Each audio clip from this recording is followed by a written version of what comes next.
मैं गरिमा अग्रवाल आप सभी का वंदन करती हूँ, अभिनंदन करती हूँ। सावन महीने की कृष्ण पक्ष की पंचमी तिथि के दिन भैया पांचे यानी नाग पंचमी का त्योहार मनाया जाता है। देश के कुछ जगह पर इस दिन नाग पंचमी का त्योहार मनाया जाता है, जबकि कुछ जगह पर शुक्ल पक्ष की पंचमी तिथि के दिन नाग पंचमी का त्योहार मनाया जाता है। कृष्ण पक्ष की पंचमी को भाई पांचे या भैया पंचमी के नाम से जाना जाता है। शुक्ल पक्ष की पंचमी भाई बहन का त्योहार है।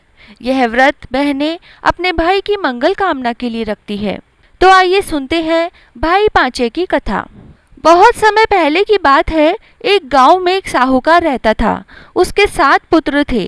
वो सातों पुत्र विवाहित थे। साहूकार की 6 बहुओं के तो भाई थे और उनका मायका बहुत समृद्ध था, परंतु 7वीं बहू के कोई भाई नहीं था और ना ही उसका मायका इतना धनवान था।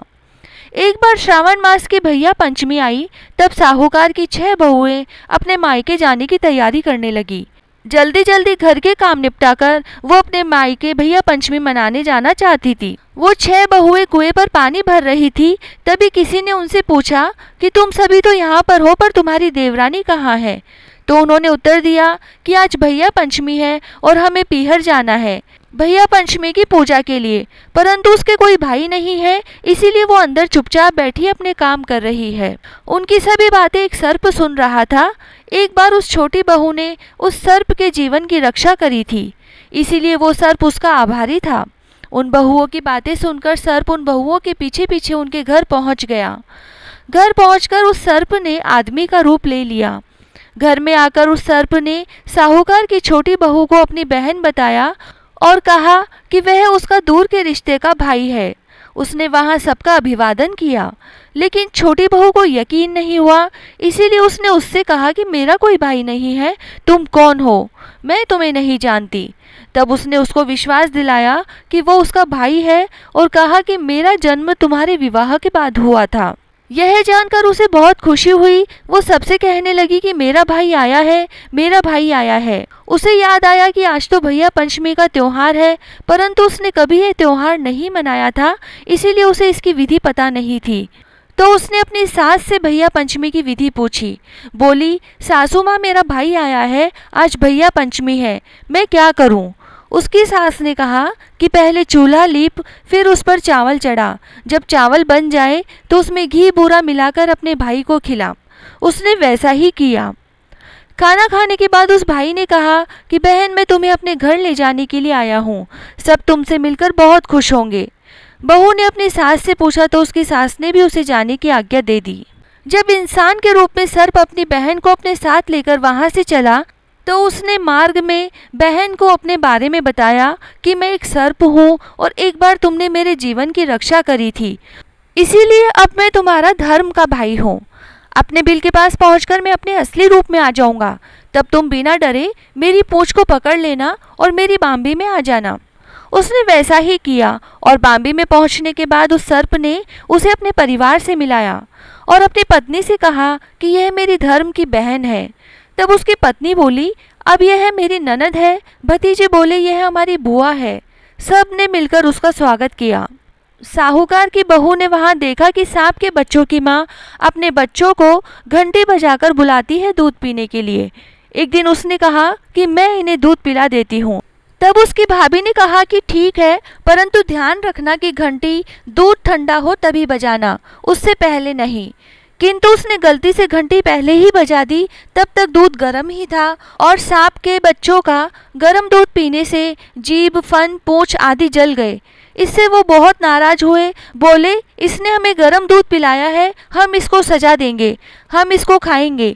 तब उसकी भाभी ने कहा कि नहीं, इनसे गलती हुई है, इन्हें माफ़ कर दो, मैं इनकी तरफ से क्षमा मांगती हूँ।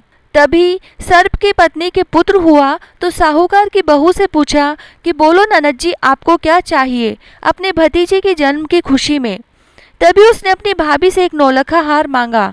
भाभी ने ननद को नौलखा हार भेंट में दे दिया और उससे कहा, यदि इस हार को आप पहनोगी तो यह हार ही रहेगा, परंतु कोई इसे दूसरा पहनेगा तो यह उसके गले में सर्प बन जाएगा। इधर साहूकार का छोटा लड़का अपनी पत्नी को लेने आने वाला था। तब पत्नी ने सर्प से कहा कि भैया, यदि मेरे पति को यह पता चलेगा कि सर्प मेरा भाई है तो पता नहीं उसे कैसा लगेगा, इसीलिए आप इस बाम्बी के स्थान पर महल बना दो। सर्प ने उसकी मनोकामना पूर्ण कर दी। जहाँ बाम्बी थी वहाँ एक सुंदर महल बन गया। साहूकार का बेटा आया और 2 दिन के लिए वहाँ रुका।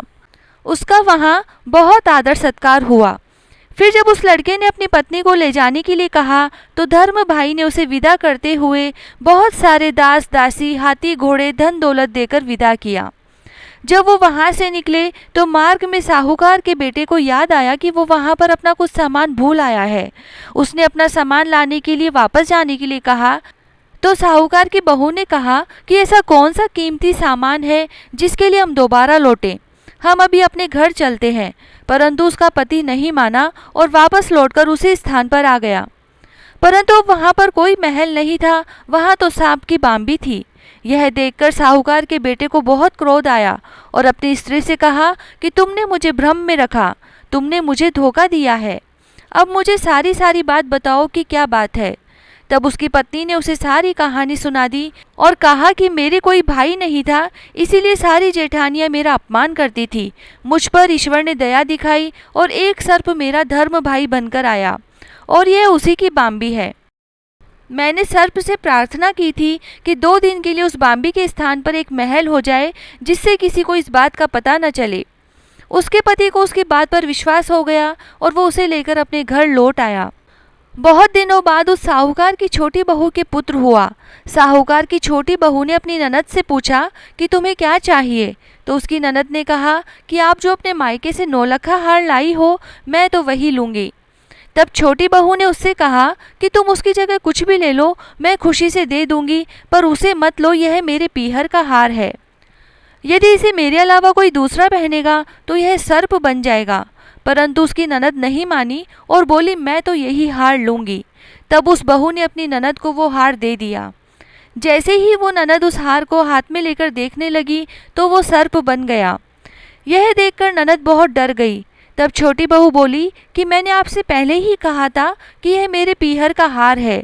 फिर उसने अपनी ननद को अपनी सारी कहानी बताई कि कैसे एक सर्प उसका धर्म का भाई बनकर आया और उसके पीहर की मनोकामना पूरी करी। यह सुनकर सभी को बड़ा अचंभा हुआ कि किस प्रकार सच्चे मन से ईश्वर से भैया पंचमी के दिन उसने जो मांगा उसे ईश्वर ने दिया। इसीलिए जो भी श्रावण मास की कृष्ण पक्ष की पंचमी को भैया पांचे मनाए और विधि विधान से पूजा करे, साथ ही विनायक जी की कहानी सुने, उन सब के ईश्वर जी उसी प्रकार मनोकामना पूरी करे जैसे साहूकार की छोटी बहू की करी।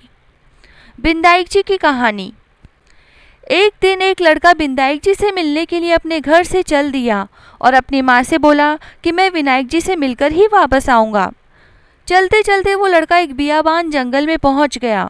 उसे ऐसे देखकर विनायक जी को उस पर दया आ गई और उन्होंने सोचा कि यह लड़का मुझसे मिलने का नाम लेकर घर से निकला है, कहीं जंगल में इसके साथ कुछ अनिष्ट ना हो जाए।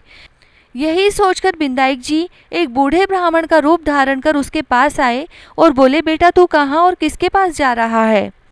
वह लड़का बोला, मैं अपने घर से बिंदाईक जी से मिलने के लिए निकला हूँ, मैं उन्हीं के पास जा रहा हूँ। यह सुनकर बूढ़े ब्राह्मण रूप धारण के विनायक जी बोले, मैं ही विनायक हूँ, बोल तुझे क्या चाहिए, जो भी मांगना है मांग ले, परंतु एक बार में ही मांगना। यह सुनकर उस लड़के ने कहा, अन्न हो, धन हो, महल हो, हाथी की सवारी हो, महल में गुलाब के फूल जैसी सुंदर स्त्री बैठी हो। उसकी चतुराई देखकर विनायक जी प्रसन्न हो गए और बोले, लड़के तूने तो सब कुछ मांग लिया, जा सब कुछ वैसा ही होगा जैसा तूने मांगा है। वो लड़का फिर अपने घर आया तो उसने देखा कि एक सुंदर सी बहू चौकी पर बैठी है और घर में बहुत सा धन आ गया है। उस लड़के ने अपनी माँ से कहा, देख माँ, मुझे बिंदाईक जी ने कितना धन दिया है, यह सब मैंने बिंदाईक जी से मांगा है। हे विनायक जी महाराज, जैसे आपने उस लड़के की सुनी वैसे सबकी सुनना और जैसा उसको दिया वैसा सबको देना, कहने सुनने वाले की मनोकामना पूरी करना। जय श्री राधे।